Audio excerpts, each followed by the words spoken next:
कुरुक्षेत्र को ही क्यों चुना? श्री कृष्ण ने महाभारत के युद्ध के लिए महाभारत का युद्ध कुरुक्षेत्र में लड़ा गया।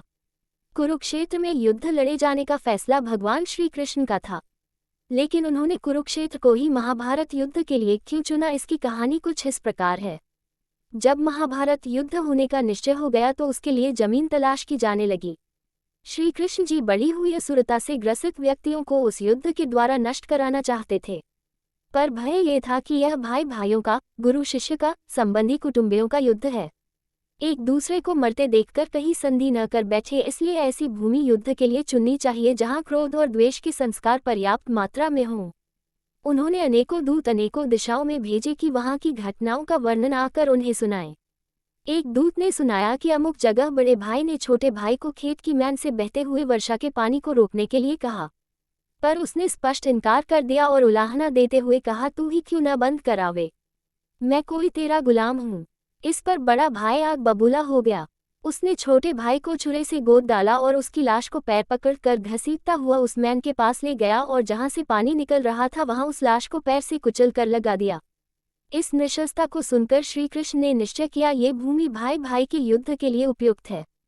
यहाँ पहुँचने पर उनके मस्तिष्क पर जो प्रभाव पड़ेगा उससे परस्पर प्रेम उत्पन्न होने या संधि चर्चा चलने की संभावना न रहेगी।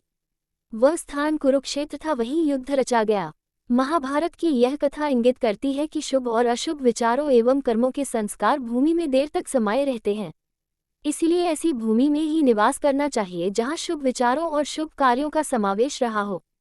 हम आपको ऐसी ही एक कहानी और सुनाते हैं जो कि श्रवण कुमार के जीवन से संबंधित है। जब श्रवण कुमार ने अपने माता पिता को कांव से उतारकर चलाया पैदल, श्रवण कुमार के माता पिता अंधे थे। वे उनकी सेवा पूरी तत्परता से करते, किसी प्रकार का कष्ट न होने देते। एक बार माता पिता ने तीर्थ यात्रा की इच्छा की।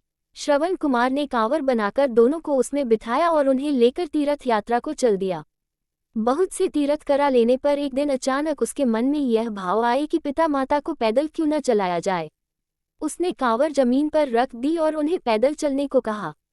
वे चलने तो लगे, पर उन्होंने साथ ही यह भी कहा, इस भूमि को जितनी जल्दी हो सके पार कर लेना चाहिए।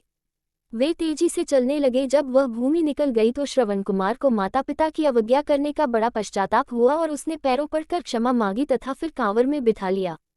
उसके पिता ने कहा, पुत्र, इसमें तुम्हारा दोष नहीं। उस भूमि पर किसी समय मैं नामक एक असुर रहता था। उसने जन्मते ही अपने ही पिता माता को मार डाला था। उसी के संस्कार उस भूमि में अभी तक बने हुए हैं। इसी से उस क्षेत्र में गुजरते हुए तुम्हें ऐसी बुद्धि उपजी।